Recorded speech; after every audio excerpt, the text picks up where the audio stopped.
Olá, galera! Bom, estamos aqui de novo, né, para mais uma aula. Espero que vocês tenham anotado, feito as anotações, né, da aula passada, porque nessa a gente vai precisar também de mais anotações, mais atenção, tá bom? Vamos lá para os nossos slidezinhos aqui de sempre, tá?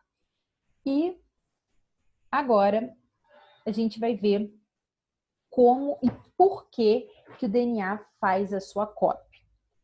Eu tenho uma historinha que eu sempre gosto de contar nas aulas, que é o seguinte. Vou até pegar aqui um caderninho que eu tenho para mostrar para vocês. A gente tem três processos que vão envolver os ácidos nucleicos, DNA e RNA, tá? Que é o processo de replicação, transcrição e tradução. Replicação é quando o DNA faz sua própria cópia. Para que serve isso, galera? Quando a célula quer fazer divisão celular. E aí eu quero ter vou produzir uma célula igual, então essa célula vai ter que ter a mesma quantidade e qualidade desse material genético. Logo, eu vou fazer uma cópia desse DNA e vou passar isso para a próxima célula, ok? Isso é o processo de replicação. Transcrição. Transcrição é quando eu quero copiar um ou alguns genes que estão dentro desse DNA para traduzir esses genes depois e isso gerar uma característica da minha célula, uma proteína ou uma enzima. Então, eu vou transcrever um pedaço de uma fita do DNA em RNA mensageiro e esse RNA mensageiro vai carregar a mensagem que estava no DNA, ok? Isso é transcrição. Tradução, eu vou traduzir esse RNA mensageiro, ou seja, traduzir essa mensagem. Aí já nem encosto mais lá no meu DNA para fazer a tradução, ok? Então, a gente tem que ter o que são esses três processos, para que isso ocorre e onde eles ocorrem na célula. Isso, assim, é o básico para a gente entender, porque é o que a gente vai começar a ver. Então, olha só, eu sempre gosto de contar essa historinha aqui. Vamos supor que isso aqui, essa minha agenda aqui, ela seja um livro de receitas. Então, isso aqui é o DNA de uma célula, tá? Cada folha dela pode ser representado por um gene, tá? Então, cada folhinha pode ser representado por um gene, ok? E aí, se eu quero ter uma nova célula, o que eu vou fazer? Eu vou abrir esse livro, copiar todas as folhas, fingir que é igual, tá, gente? Produzir um novo material genético e esse material genético vai ser dessa nova célula. Isso é replicação. Então, replicação é o fenômeno que ocorre na divisão celular, somente na divisão celular, ok? Então, tem um livro de receita, eu quero dar o meu livro de receita para você, então eu vou fazer uma cópia dele inteiro e vou te dar inteiro, ok? Agora eu quero, por exemplo, um bolo de cenoura, né? Com esse climinha, esse friozinho, caseiro é bom, bastante caldo de chocolate. O que eu vou fazer? Eu vou abrir onde está lá a receita do meu bolo de cenoura, vou tirar uma cópia dessa receita. Vou arrancar uma folhinha aqui, não tem problema, é uma agenda do ano passado. E aí, ó, abri aqui o meu livro, tá? Vou abrir aqui o gene, onde está aqui, ó, bolo de cenoura, vou fazer uma cópia dele, fechei o DNA e tirei os genes que eu quero, ou o gene que eu quero. Tirei não, né? Copiei, ok? E aí, quando eu for executar essa receita, isso aqui é o meu RNA mensageiro, ele está carregando a mensagem do meu gene aqui. Quando eu for executar essa receita, eu vou estar traduzindo essa receita na forma de bolo, que é a tradução. Tá, galera? E o bolo vão ser as minhas proteínas. Tranquilo? Esse exemplo é muito legal, você tem na cabeça, é um exemplo bobo, mas assim, eu acho que ajuda muito a gente identificar para que serve cada processo. Então, o primeiro que a gente vai ver é o processo de replicação, tá? Então, olha só, que é quando o DNA faz a sua cópia, quando a célula quer fazer divisão celular, mitose. Então, olha só, todo slide, todo início de aula agora, a gente vai ver esse esqueminha aqui, que a gente chama de dogma central da biologia. E aqui a gente tem o DNA no processo de replicação, depois na transcrição produzindo RNA, na tradução produzindo proteínas. O primeiro que a gente vai ver é o processo de replicação, tá? Que é quando o DNA, tá vendo essa setinha voltando aqui? Ele está fazendo a sua própria cópia. Então, onde ocorre esse processo, tá? Se eu estou falando de uma célula procarionte, ele ocorre no citoplasma, porque a gente sabe que essa célula não tem membrana nuclear, então esse material genético vai ficar ali naquele nucleóidezinho lá num espaço lá no citoplasma da célula eucarionte, tá? Se eu estou falando de uma célula eucarionte e estou mexendo no DNA dela, esse processo ocorre no núcleo, ok? Aqui a gente tem um esquema também de dos dois tipos celulares, tanto uma célula procarionte como uma célula eucarionte, mostrando aonde ocorre os processos. Esse esqueminha aqui também você vai ver ao longo das nossas aulas agora, quando estiver falando disso, o mesmo esquema, para mostrar onde está ocorrendo cada processo. Então, vamos lá. Aqui, o processo de duplicação vai ocorrer no citoplasma. Aqui, o processo de duplicação ou replicação vai ocorrer no núcleo, tá? Tranquilo. Galera, só para a gente relembrar um pouquinho das características do DNA. E uma coisa, agora nos slides eu vou deixar um pouquinho mais de texto para vocês poderem copiar, porque como eu falei, essa é uma matéria um pouquinho mais complicadinha, então eu acho que vale muito a pena vocês terem um caderno completo dela, tá? Então vamos só relembrar algumas características aqui. Ó, o DNA ocorre normalmente como cromossomos lineares em eucariotas e como cromossomos circulares em procariotas ou bactérias. Ou seja, o DNA de bactéria ele não tem início nem fim, ele é um círculo. O DNA de eucarionte, ele é aberto, ele tem início, meio e fim, tá? Que é desse jeito aqui, ó. Aqui é o de procarionte, aonde eu tenho aqui um DNA circular, tá? Que é o cromossomo bacteriano e o plasmídio. Aqui ele tá te mostrando um plasmídio, tá? Que também é um material genético. Mas ele é circular. Ele não tem nem início nem fim, tá? Diferente do DNA em células eucariontes. Como eu falei para vocês, olha como esse DNA, que a gente vai chamar ele de cromatina, que quando ele está no núcleo lá aberto para poder sofrer transcrição, expressar essas características, a gente chama esse DNA de cromatina, tá? Quando a gente fala em DNA, é quando a gente está estudando a estrutura dele. Quando eu estou falando dele dentro da célula, eu vou chamar de cromatina, ok? E aí a gente vai ter aqui o poro nuclear, por onde proteínas vão entrar, RNA vai sair e assim por diante. E aí, se eu for abrir a estrutura dessa cromatina, a gente vai ver que eu tenho aqui são os nucleossomas, que nós vamos ver, eles são produzidos com proteínas chamadas histonas, que são como se fossem umas bolinhas que o DNA vai se enrolar em volta, como se fosse um novelo de lã, você tem uma bolinha e você vai enrolando o DNA em volta. Quanto mais se enrola, mais espremido, mais condensado vai ficar esse DNA. E quem ajuda a fazer isso são essas proteínas histonas aqui, tá? E aqui é só para mostrar que quanto mais eu enrolo, mais eu condenso, eu vou transformar em cromossomo. Mas eu só tenho essa transformação em cromossomo quando eu vou fazer divisão celular, ok? Então, vamos lá. Recapitulando. Eu tenho o DNA no formato de cromossomo. Primeiro eu tenho esse DNA aberto aqui, tá? Que é a cromatina que a gente chama. Ele vai se condensar todo, se enrolar nas histonas e se transformar em um cromossomo, divisão celular. Aí essa célula dividiu, beleza. Agora ela quer expressar as características dela. Faz o caminho inverso. Esse cromossomo ele vai se abrir, tá? E vai se transformar em cromatina de novo. Então, é desse jeito aqui que o material genético fica lá no núcleo da célula, tá?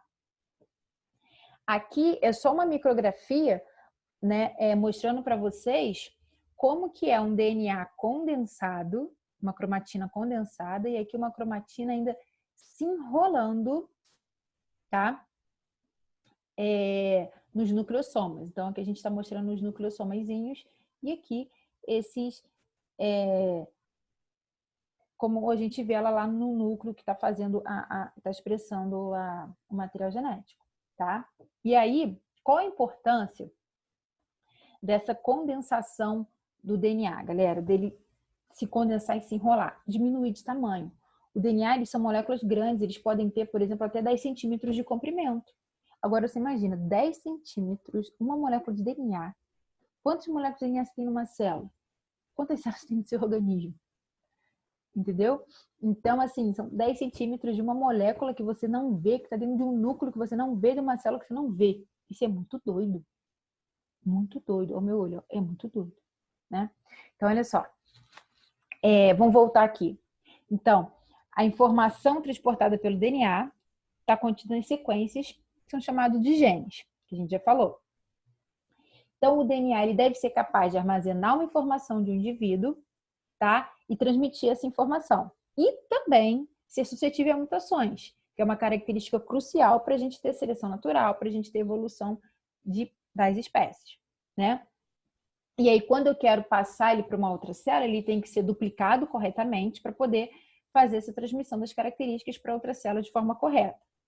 Tá? E como eu falei, ele fica empacotado no núcleo de uma célula se essa célula for eucarionte. Se for procarionte, ele vai ficar lá no citoplasma, tá? E aí não vai ter esse empacotamento. Esse empacotamento ocorre para ele caber lá dentro do núcleo. Tranquilo? E a bactéria tem um só, um cromossomo bacteriano, a gente tem, né? Vários. Bom, então isso aqui a gente já viu, beleza?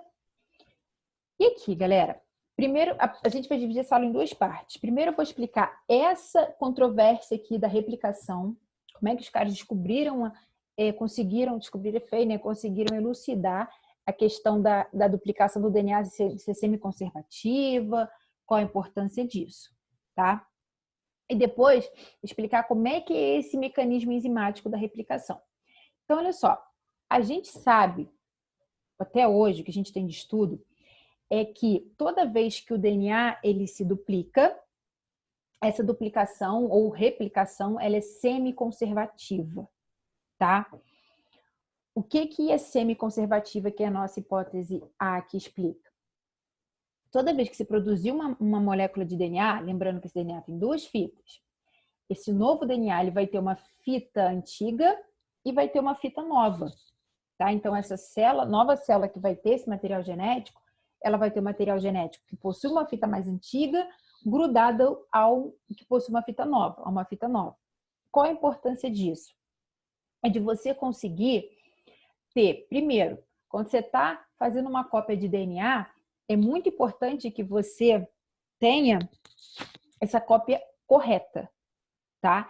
Então, uma fita antiga, ela sempre vai direcionar a fita nova de maneira correta. Se tiver algum erro na nova, a antiga pode corrigir, e aí manda enzimas irem lá e corrigir o erro da nova. Ok? Essa é a importância da hipótese semi-conservativa.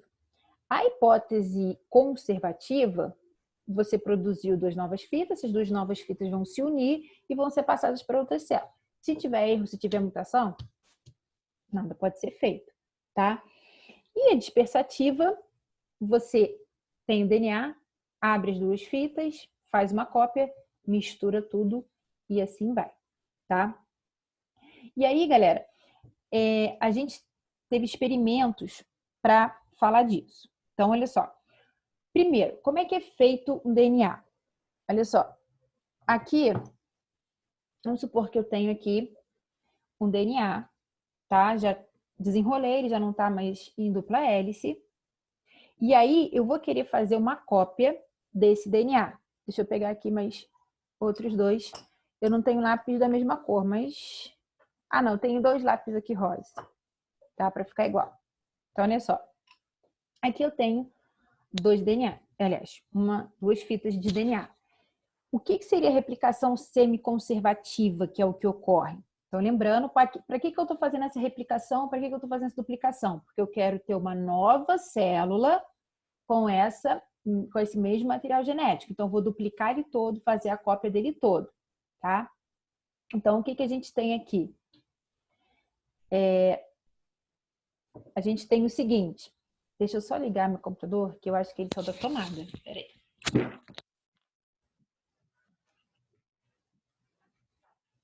Desculpa, gente, isso é da tomada. Isso é o que acontece. Finge que é... Como é que é aquele negócio mesmo que chama? Quando... Desculpa, gente. Finge que isso aqui foi um erro de gravação, tá? Fica aí para depois vocês me zoarem, rir de mim, porque a pessoa tá gravando aula e não liga o computador na tomada. E eu também não vou voltar essa aula toda, tá? Então, fica aí para distrair um pouquinho, para zoar a Mary depois, né? Fazer o quê? Então, olha só. Voltando aqui. Tem uma molécula de DNA. Ela estava toda enroladinha, eu desenrolei e vou fazer uma cópia. O que eu tenho que primeiro fazer? Abrir essa molécula. Tá, quero ver agora eu segurar tudo no dedo aqui. Abrir a molécula. E aí, galera, eu vou ter uma nova fita sendo produzida daqui, ó, de cima para baixo. Uma cópia dessa fita aqui. E eu tenho que fazer uma outra cópia dessa. Então, de baixo para cima, eu estou produzindo uma outra cópia dessa aqui. Na replicação semiconservativa, essa fita que a gente chama de fita mãe, fita líder, vai ficar junto com a nova fita, que é a fita filha. E essa aqui também, que é mãe, foi feita uma nova cópia dela, elas vão ficar juntas. Por isso, semiconservativa. Vai conservar metade do DNA antigo, tá? Então, metade aqui, DNA mãe, fita filha, fita nova, fita velha, fita nova, aqui é a mesma coisa, tá? Na conservativa, é o seguinte, eu tenho DNA, abri, produzi uma nova fita aqui de cima para baixo. Por que de cima para baixo? E a outra de baixo para cima, por causa daquele sentido de serem antiparalelas, certo? Então, produzi. Tirei uma cópia de cada fita, tá? Aqui as minhas cópias novas. E vão ficar juntas. E essas daqui vão se unir novamente. Então, eu vou ter duas novas moléculas de DNA. Uma molécula com duas fitas novas e uma com duas fitas antigas. Só que se tiver um erro de mutação nessa nova aqui, elas vão ser passadas com mutação para frente. A dispersativa eu teria que quebrar meus lápis. Eu não vou fazer isso, porque esse aqui nem ponta tem.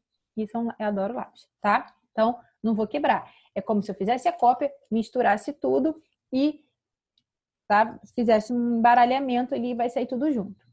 Tá, galera? E também um risco de mutação, até de você ter uma mutação na fita antiga, é grande. Então, a teoria que a gente tem dessa hipótese semiconservativa, da hipótese de duplicação do DNA, é a hipótese semiconservativa, tá? Então, isso é que é ser replicação semiconservativa e ser replicação semiconservativa é a resposta de muitas questões de vestibulares, ok?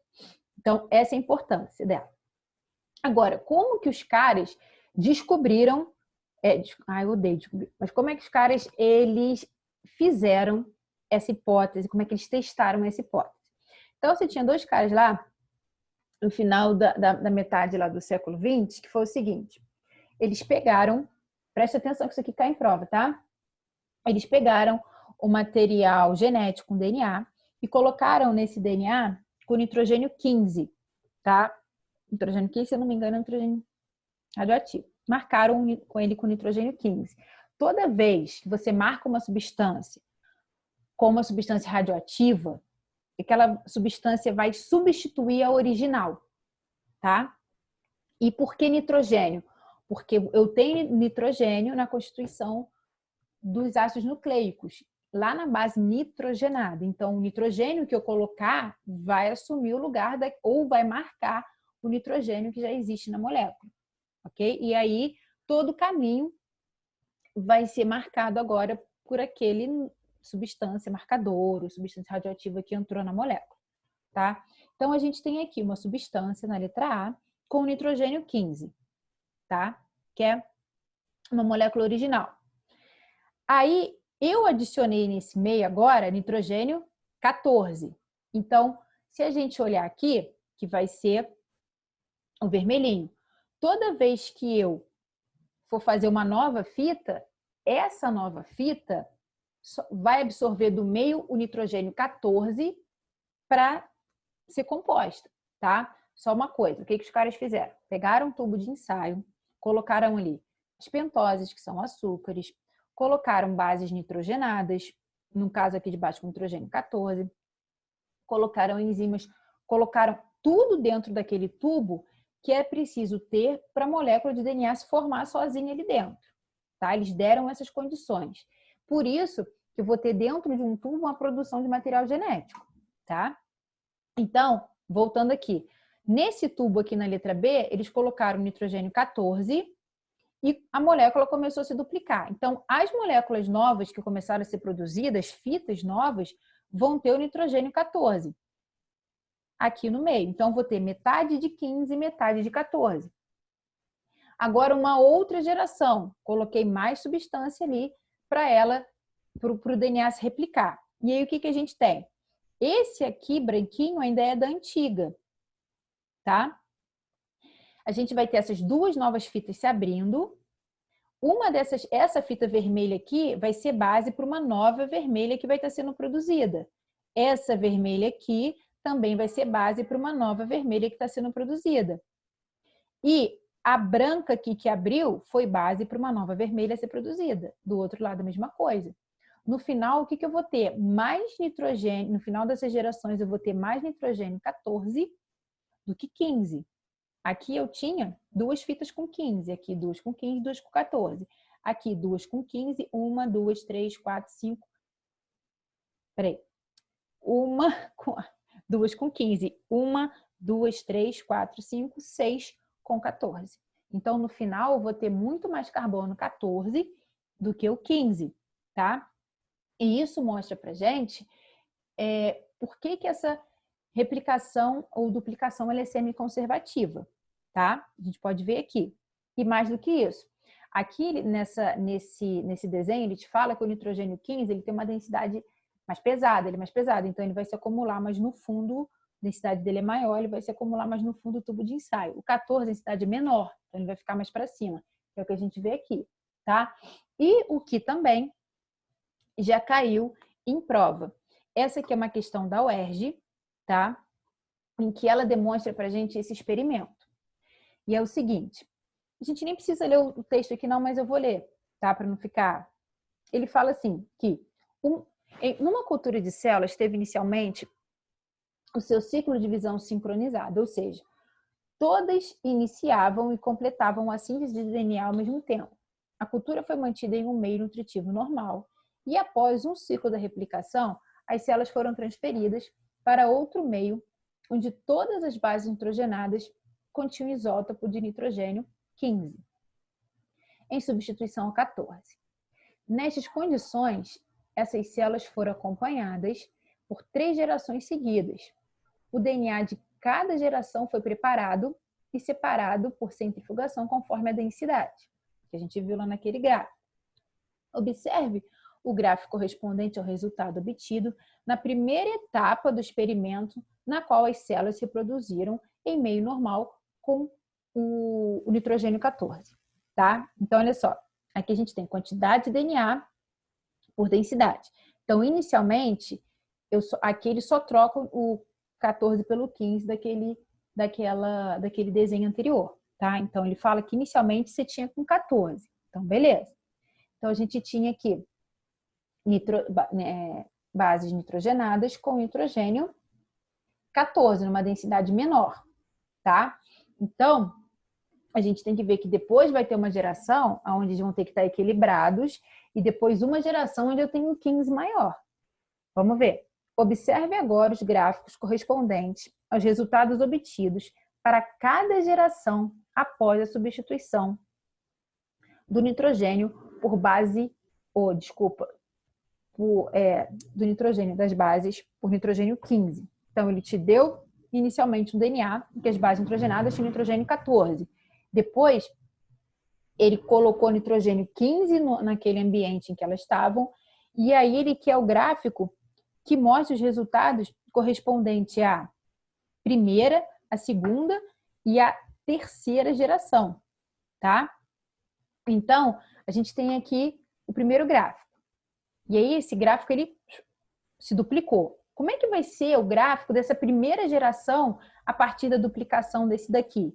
Lembrando que, se a gente for olhar, primeiro a gente tem aquele gráfico normal. Depois, a gente vai ter metade, metade.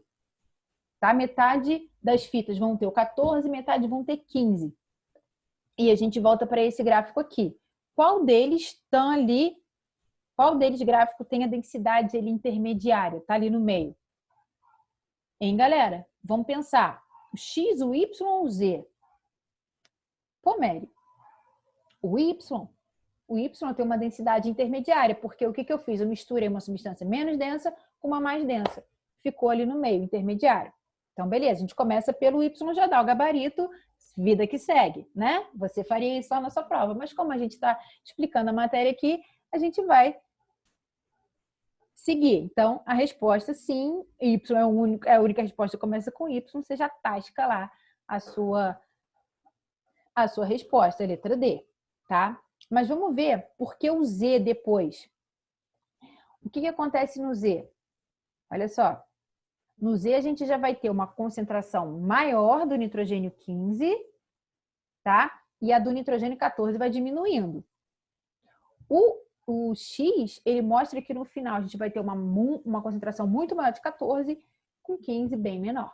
Porque elas só tinham só tinha nitrogênio 14 no meio e elas foram se multiplicando utilizando esse 14. Então, a partir daí, todas as moléculas de material genético vão ter esse nitrogênio 14 no meio, tá? Então, a ordem é Y, Z e X, tá bom, galera? Letra, nossa estrelinha de novo, letra D de dado, ok? Bom, aqui é só um resuminho do experimento para vocês, para finalizar essa primeira parte da aula, tá? Que eu acho daquele experimento lá do primeiro, não da questão, porque a questão troca os dois nitrogênios, tá? Não tem problema. É só um resumo do experimento. O que eu aconselho? Pausa o vídeo, dá uma olhadinha no resumo, tá bom? E aí, agora, no próximo vídeo, a gente vai ver como que é esse mecanismo de replicação enzimática. Tá bom, galera? Então, beijo e até daqui a pouco.